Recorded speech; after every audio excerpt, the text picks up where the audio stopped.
I am Anders Hagstrom with the Daily Caller. With me today on this Monday night's Patriots Dispatch is Dylan Hausman, one of our reporters. Dylan, thank you so much for coming on. Thank you for having me. Yeah, absolutely. So let's dig right in here because we've got, the top story tonight is this story coming out of the Democratic National Committee where they're essentially asking big tech to crack down more on people who are spreading quote unquote vaccine misinformation, disinformation, specifically regarding text messages and whether or not they should be policing what text messages actually say. Dylan, what is going on here? Are they reading our text messages? If I text my uncle that vaccines are fake, am I going to get, are there going to be police that show up at my front door? Yes, straight to the gulag, actually. No, not yet, apparently. But according to our friends over at Politico, the fine folks there, they are reporting that the Biden administration, the Democratic Party, all of those folks are very upset that people have been spreading misinformation, specifically about Joe Biden's, door-to-door vaccine program, where they're sending these local officials and volunteers around in low vaccination areas to try to encourage people to get the vaccines. There are a bunch of conservatives and Republicans who came out and said, oh, they're going to be going around forcibly jabbing you with vaccines at your door, like keeping a database of whether you've gotten vaccinated or not, which is not true.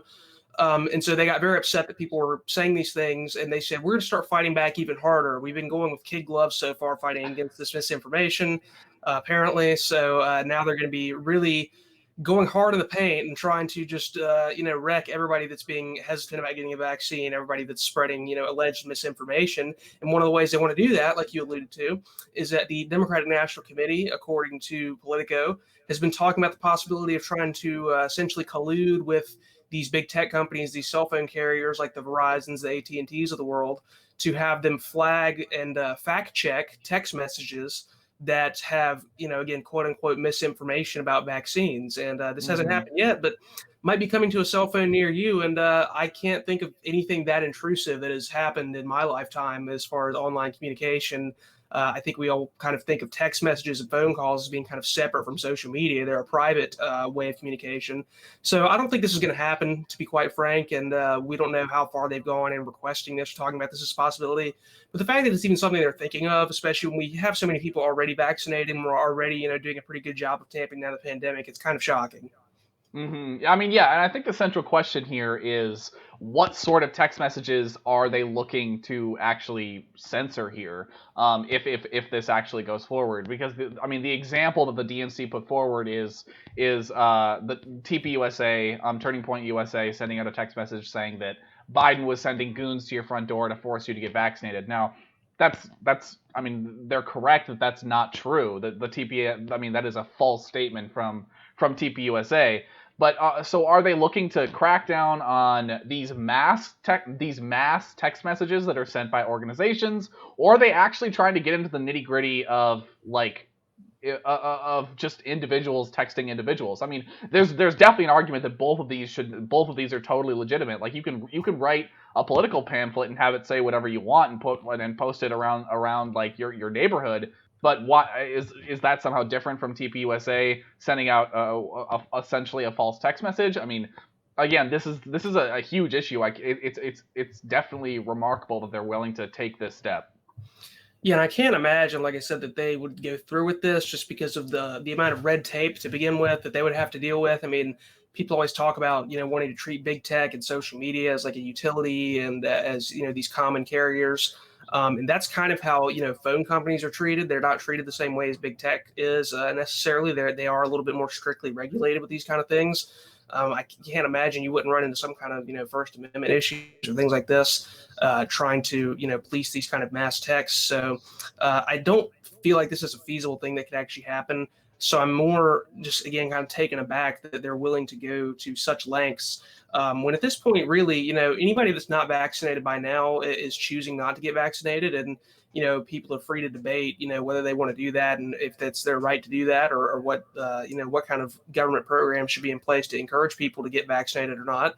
But at this point, people who want to get it have pretty much all gotten it, and we've had a big decrease in cases and deaths, and we're kind of reopening things and moving on. And it's just the fact that they're pushing so hard now. Apparently, they haven't been pushing hard until now. Now they're in a really that's definitely an interesting facet of this, because I mean, as I recall, YouTube was banning any content on its platform that didn't align with what the WHO was saying about COVID. Facebook didn't let anyone talk about, even in direct messages on their platform, about the lab leak theory when it came to the coronavirus in Wuhan. Twitter was doing the same thing. It's like that's our definition of kid gloves now. I mean, these are unprecedented, almost unprecedented actions of censorship that you just don't really see in the United States outside of crazy situations like World War II and that kind of thing. So it's definitely amazing. Moving on to our second story here, we've got focusing on Texas. Obviously, voting rights has been another major issue going into this week that we're going to be talking about pretty much all week, both on the federal and state levels. Democrats clearly they're against voter ID. They're against all of these different platforms or voter safety measures that Republicans have been pushing for on the state level, especially in Texas. And Democrats are going to some pretty drastic measures to prevent Texas Republicans from moving forward with this legislation. Dylan, what's going on here? Yes, in the state of Texas, you need at least 2/3 of your legislators to be present in the chamber, in the Texas House or the Texas Senate, to have official business underway, to be able to pass any bills, to be able to do anything. And so Democrats have said, well, we don't have the votes to stop this election security bill from passing, or any of these other bills that Republicans are trying to pass in the special session that they're now in. So instead of, just taking our loss and losing on the normal grounds of procedures and letting them pass this bill, we're just going to leave the state. We're all going to fly on 2 private jets to Washington, D.C. and go protest. And because enough of us are leaving, they won't be able to have 2/3 in the legislature, and therefore they won't be able to conduct business. And so even though they have the votes to pass this election law, they won't be able to. And, we've heard so much in the last few months about anti-democratic processes and who is trying to crack down on democracy, who believes in democracy, who's fighting for democracy, who is not. There have certainly been things that the Republican Party has done that have been, anti-democratic or not great, especially since January 6th. But the way that it's being covered now, when Democrats are literally just blocking the normal procedural process for making law, for passing bills by, just leaving the state and going to protest and do whatever else and abandoning their post. When these Texas legislators were duly elected in a legal process, they have passed this bill or are trying to pass this bill in the legal normal process, and now are being prevented by Democrats who are basically bending the rules to try to get around it. Is this not one of those anti-democratic measures and processes we've been hearing about so much, and yet it's being treated as legitimate by all the people that have been crying about Absolutely. affronts to democracy lately? I don't get it. Yeah, absolutely. I think I'm definitely going to be paying a really close attention to what people like Chuck Schumer, Joe Biden are saying about these Democrats when they actually get to DC, because presumably they're going to be meeting with senators who are looking to pass Democrat voter reforms on the national level. And you look at what they've been saying about Republicans in Congress right now, and the idea of Republicans simply voting against Democratic legislation in D.C. right now is viewed as obstructionism. It's viewed as something that, clearly just Republicans are standing in the way of progress, and they're not interested in passing all these different pieces of legislation. And that's the argument that Joe Manchin, Republicans, these people are obstructionists. They're not willing to work along with the system.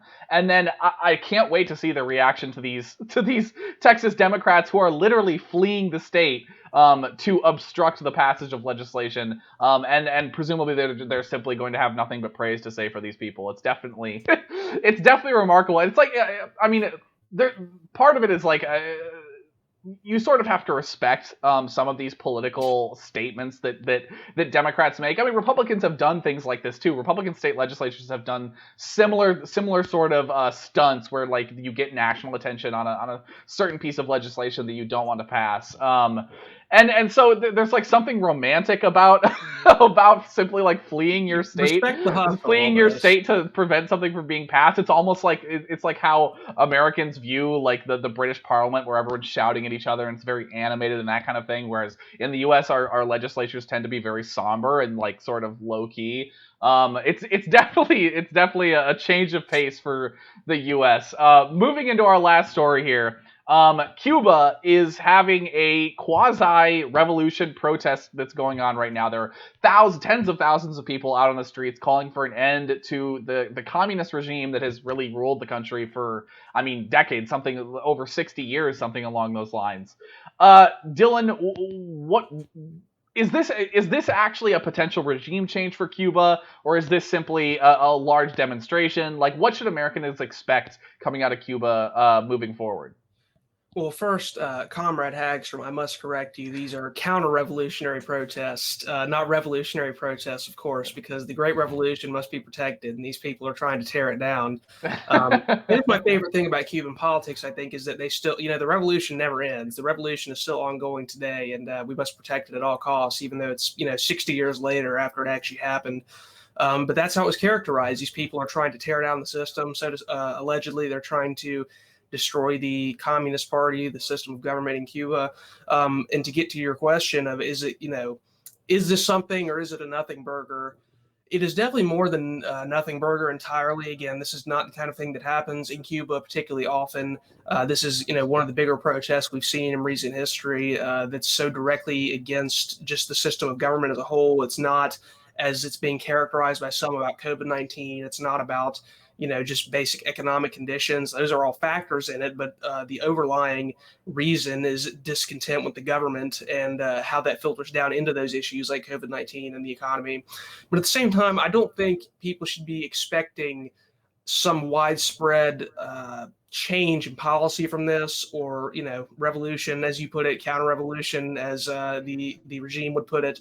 I don't think it's going to translate into that. We're not going to see another Arab Spring situation or something along those lines here, because just as we saw thousands of people flooding the streets to protest against the government, there were thousands of counter protesters supporting, quote unquote, the revolution, maybe with some coercion from the government to help them along, but still, nonetheless, there were lots of people, and we saw government forces cracking down on some of the people there. And having been to Cuba myself and seeing the condition of the people living there in Havana, it's definitely the case that there's so much deprivation of material wealth and the kind of things you would need to successfully kind of fight back against an oppressive regime like that. It just doesn't seem feasible that anything major is going to come of this. But nonetheless, I think it's good to see people encouraging these movements, and hopefully they don't get totally cracked down on, and there is some allowance of free expression. And we'll see if conditions continue to be bad and the pandemic continues to wreak havoc, maybe this will continue to happen and people will keep raising their voice about it.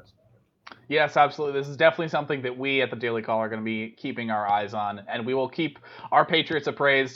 Thank you so much, Dylan, for coming on, and thank you everybody for watching.